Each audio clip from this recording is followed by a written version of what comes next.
Hey, welcome to today's show of Trading Rebellion. I'm Alex Mascioli, joined by Nick Mancini, Trade the Chain's Chief Community Officer and Head of Research. Thanks for joining us. And yes, you are seeing me. It's been a little while, but we're back. Today, we're going to discuss 4 crucial points that we think are important leading into this week.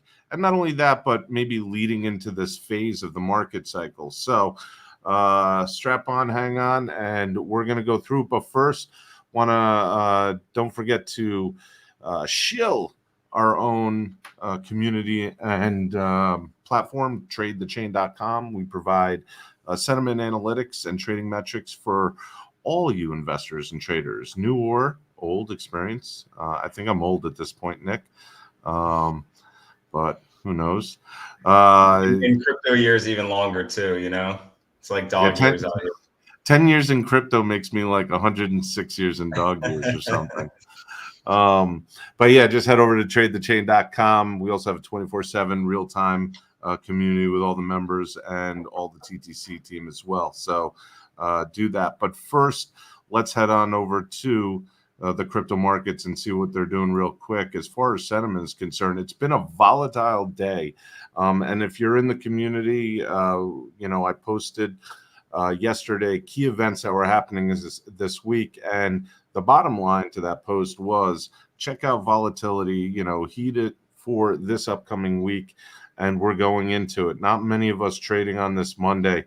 You see the total market cap at 1.55 trillion, down 5.3%. And we're going to touch on, the market doing its flash crash little reversal in a moment here.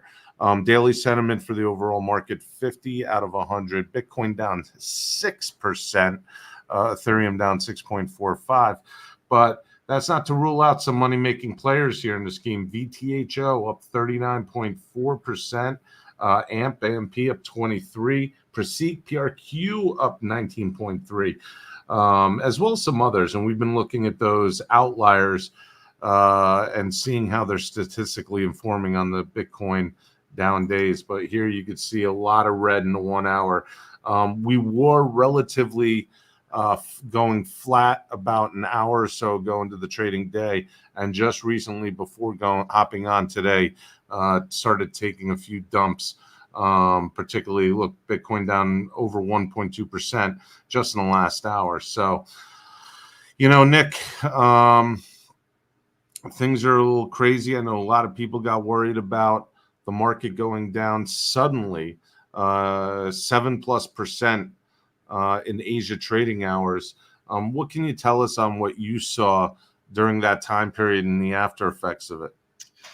Yeah, so it was a bit of a range bound weekend. Not too many assets went higher or significantly higher, I should say, following the Monday or the Friday close. But the one thing I did bring up on Friday as a warning, we are generally bullish, and we'll get into our reasoning why and what we think is going to happen towards kind of the end of the year and hopefully into that ETF approval, which verdict is still out on that. But if we bring up and I think I'm actually sharing the wrong screen, so let me make sure that I'm on the correct screen for you here.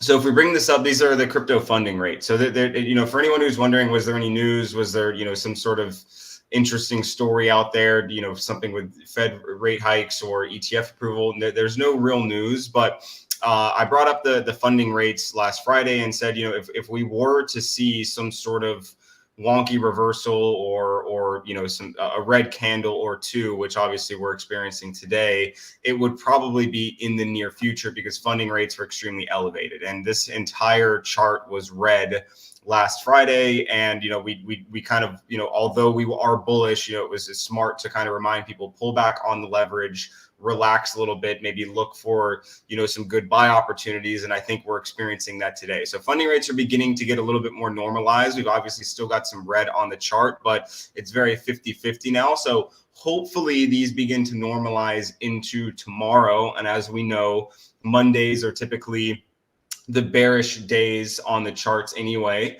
And Tuesday is kind of when we expect a momentum shift to occur. And hopefully that, changes the pace into the end of the week. So we're going to be watching funding rates very closely. And then just, to kind of put it into perspective, and we'll obviously talk about some charts later, is we more or less have our Monday range. We can probably go a little bit lower depending on how the volatility shakes out into the end of the day at, I believe, 5 p.m. or it's at 7 p.m. is when the day will close. So if this is our low and this is our high, we kind of hope for a bit of a sweep of that low and then a rise back into an in the range Tuesday, through Friday. So that we'll obviously talk a little bit more about that stuff later on, but I wouldn't be too scared right now. It's not unusual to have a bearish Monday.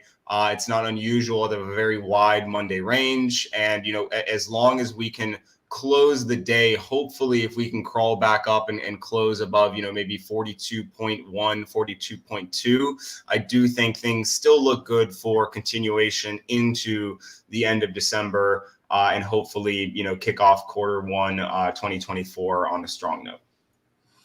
Yeah, and that's going to be the question everybody's asking, and we're going to get to that on our next topic.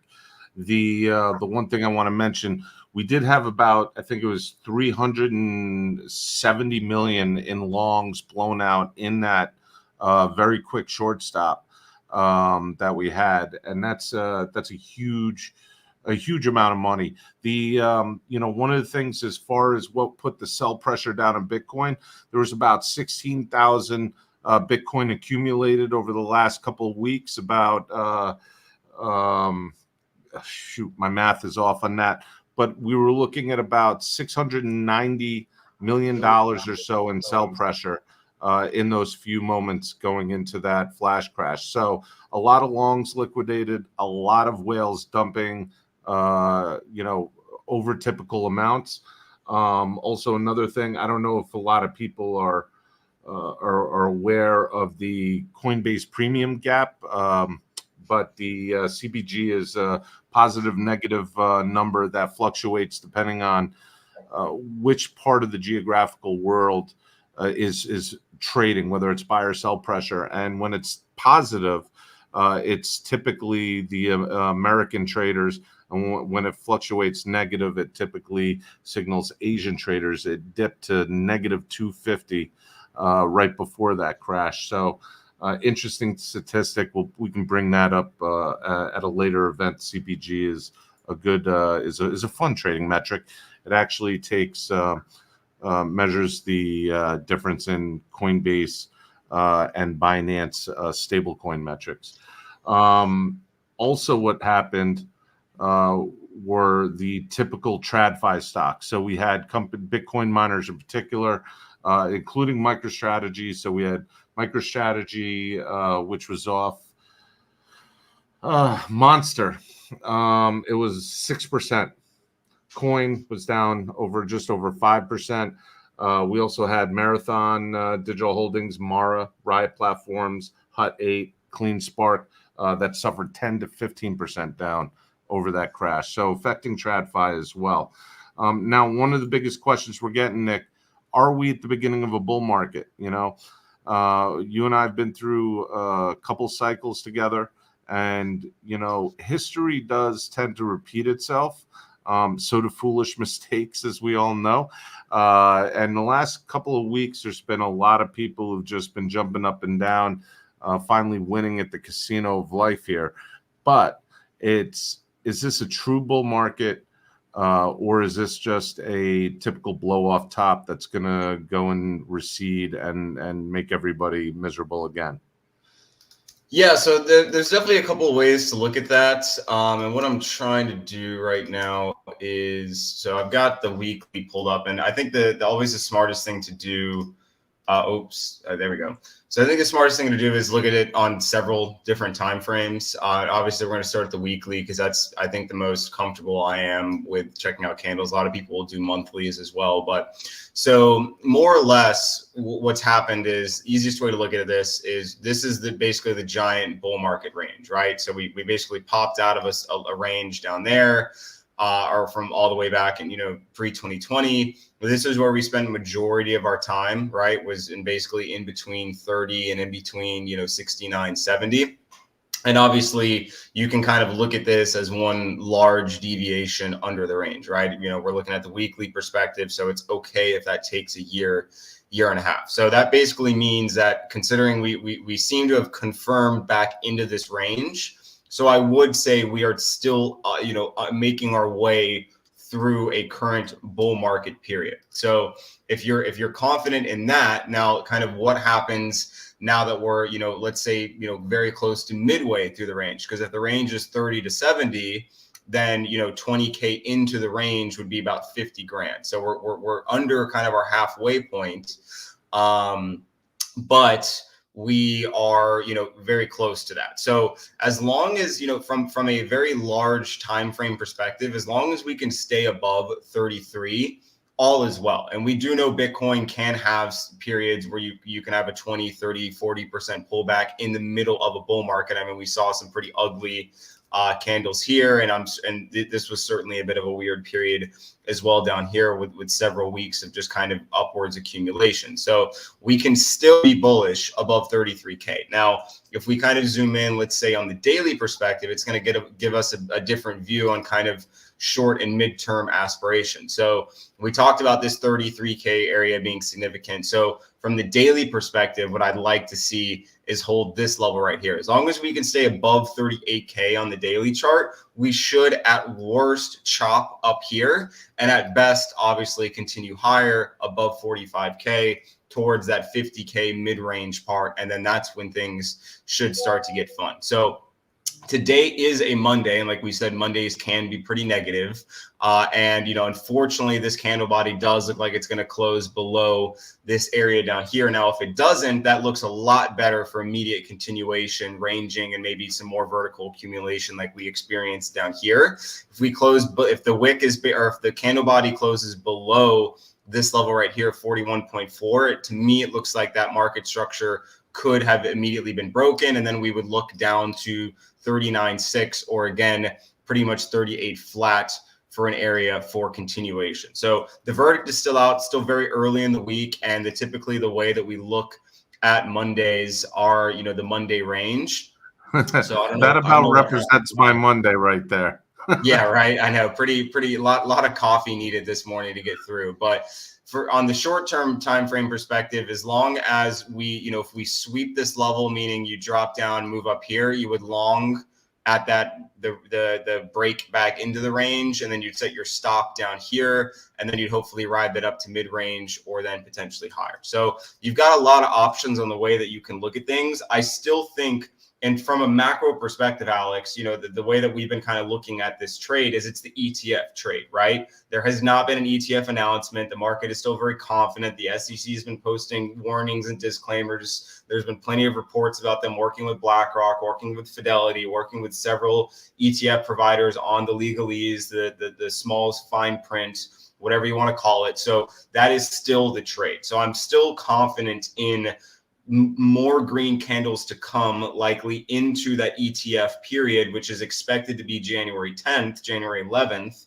And then, so that still gives us about 4 more weeks of good news on the horizon. Now, the big question is, does Bitcoin sit here in range and let alts go wild, hopefully, or does Bitcoin continue to inch higher and have everything kind of ride with it, with Bitcoin still outperforming? That, to me, is the bigger question. We'll know more going into tomorrow based on strength following this Monday dump. But again, as long as we can stay above 38, I can stomach a drop down to 38 as long as we hold that level and move higher into Christmas. So I think that's probably the most likely option. If the unlikely option, in my opinion, happens and we close below 38 on a daily candle, then I think we're going to have to have a different conversation heading into Christmas. But right now, still confident on higher, provided 38 holds. Yeah, no, that's some good analysis, and I agree with nearly all that. The thing is that we do have a little bit of time before the halving, and I don't want everybody to forget the halving just because they have altcoins that are pumping, 2,000% that weren't around about 3 months ago.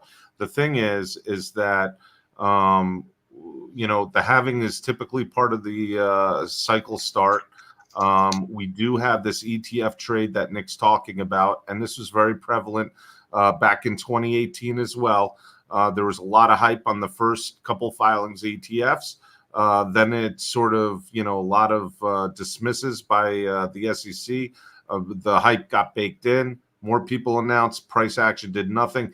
Now this feels different. It feels like, one, we're going to get ETF approval. And don't forget, this isn't going to be where they approve BlackRock and they don't approve Fidelity. They're going to approve across the board. There's no way for them to, delineate an approval or denial from any of these big houses. So we're going to get a lot of hopefully buy pressure going into the system.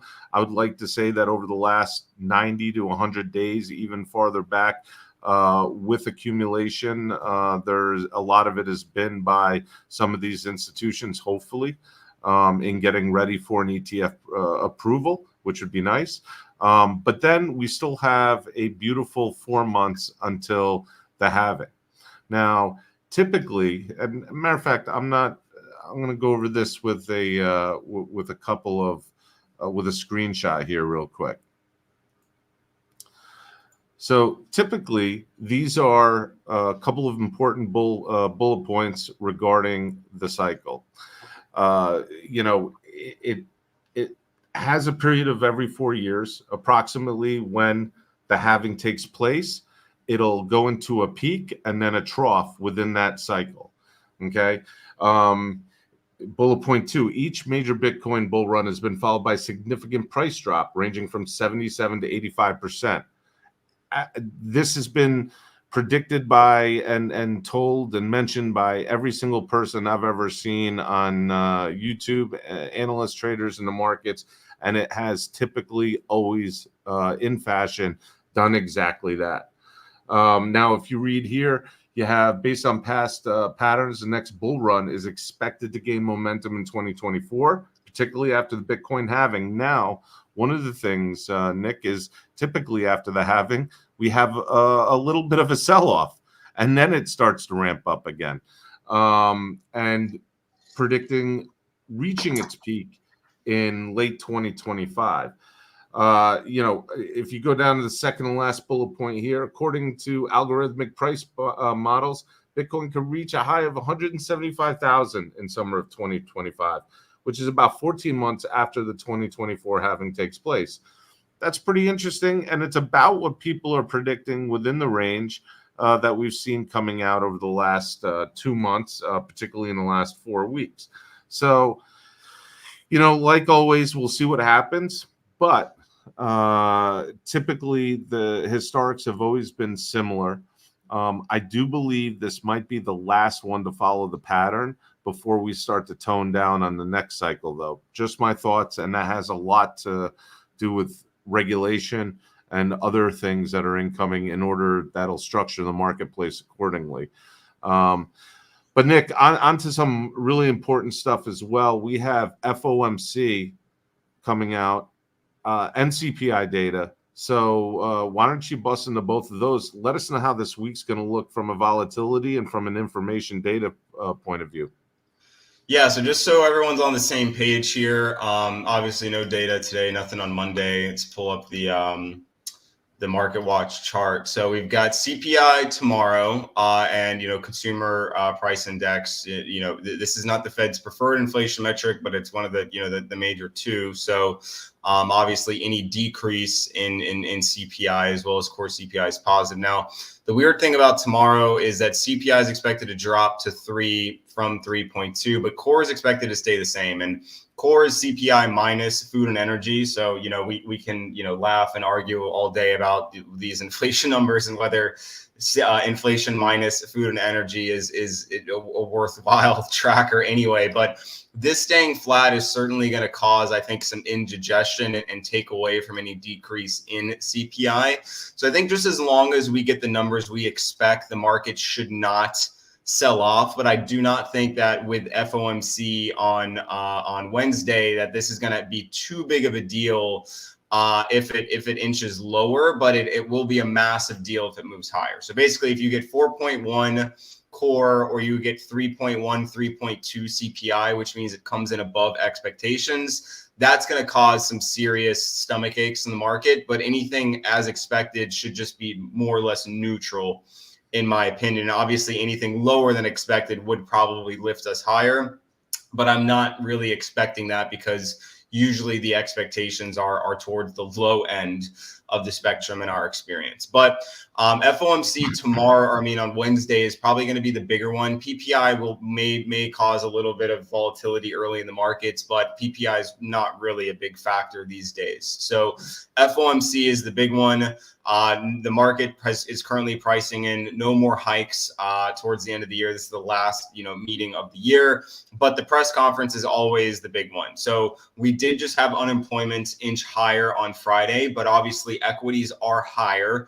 So the market kind of rolled over that. And I did talk about that last week. I did say unemployment could go higher because most of the jobs added are typically going to be seasonal, right? We're in the holidays. Those jobs are not going to last into Q1. So I don't think that the Fed is going to be too concerned about that. So the only big thing is if we get a bad CPI print on Tuesday, that may change Jerome Powell's tone. But PCE came in pretty great the other week.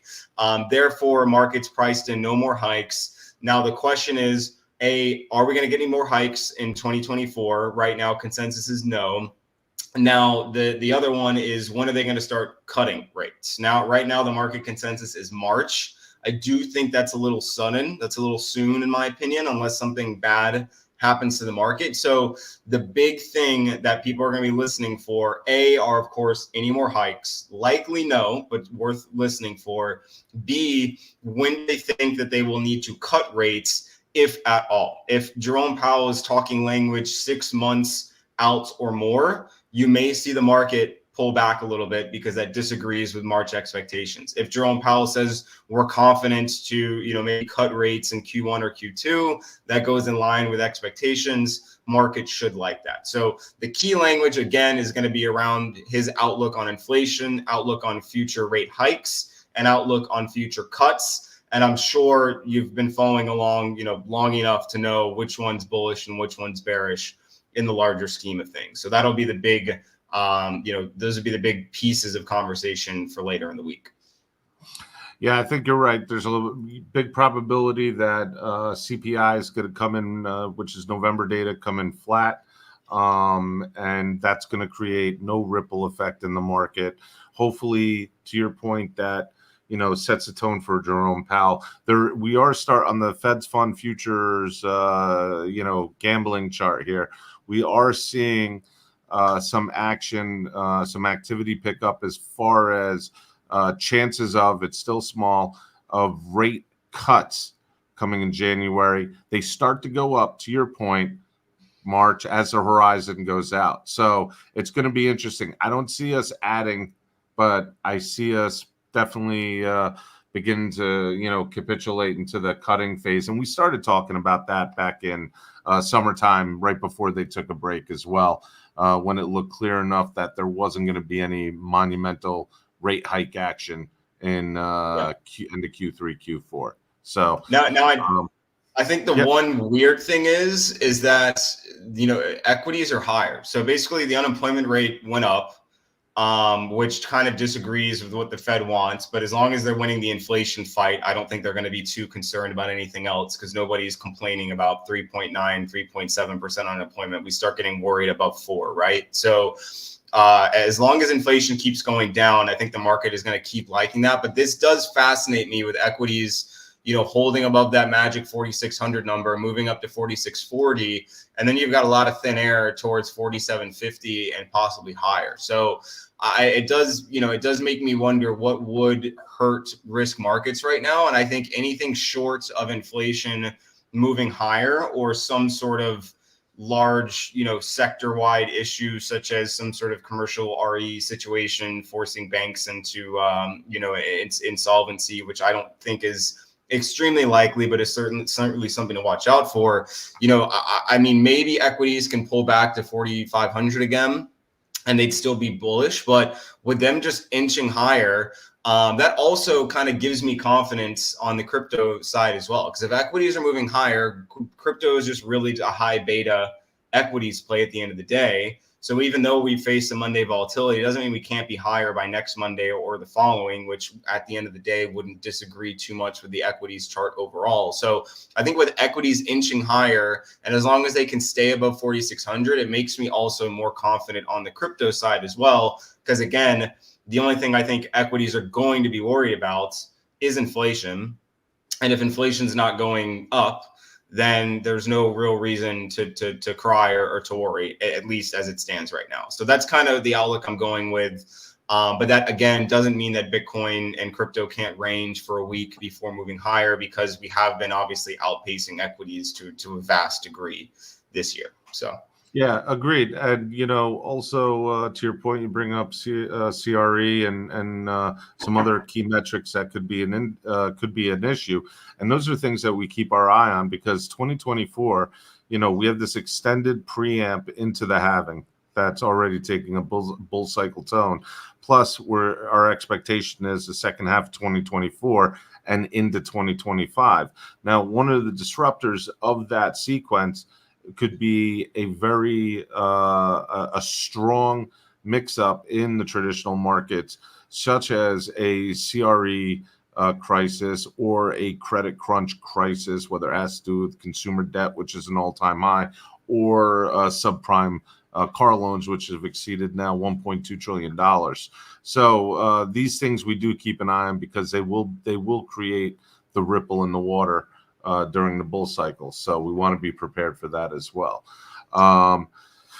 Let's see.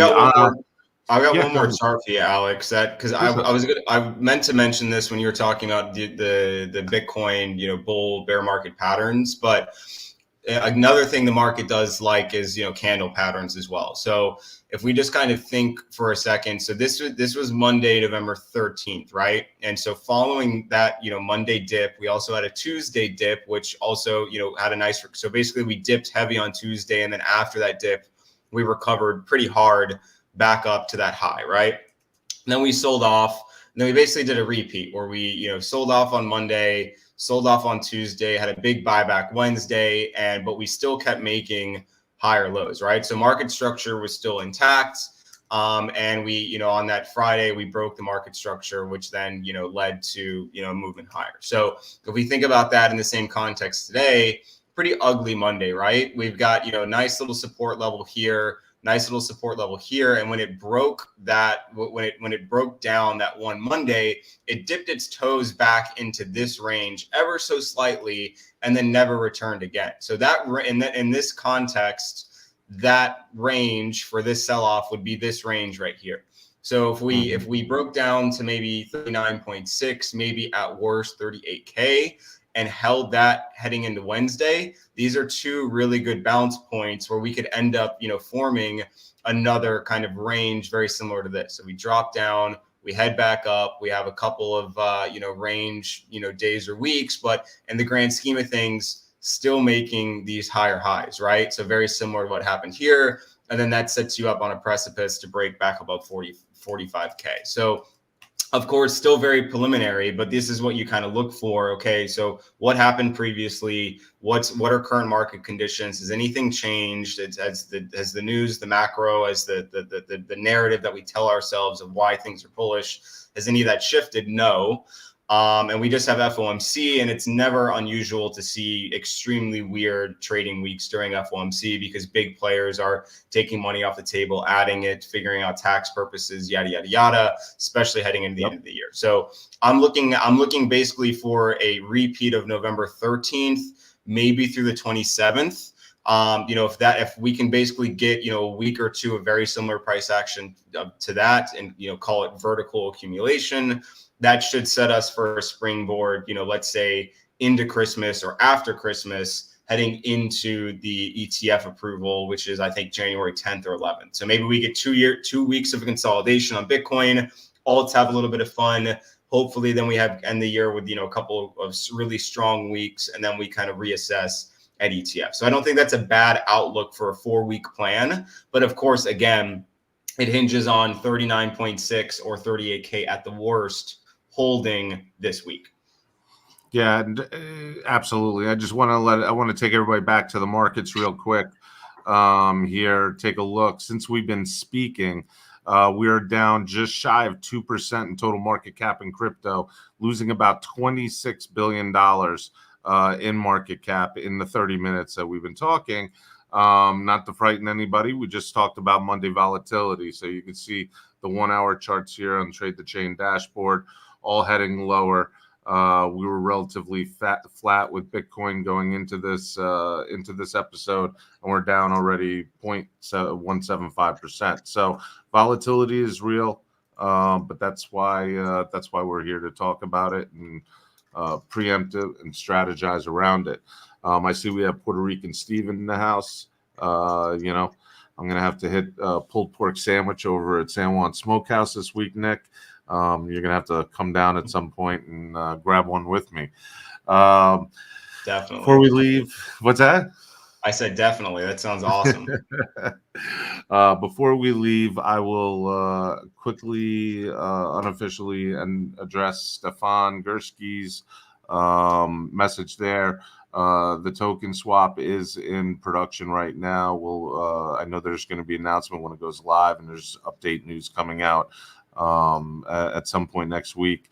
And as far as the app's pretty much all but done. So it's a very functional item at this point. Just waiting for, I know the team's waiting for stuff to coincide and get together. So that's your unofficial update from us. And we will, you'll see Nick tomorrow on Squawk Box. I'll be back on Thursday with him. But don't forget to catch him midday Eastern time, Squawk Box, for all the market news in real time. And till then, hang on to your handlebars, and we'll see you then. All right, guys, have a good one.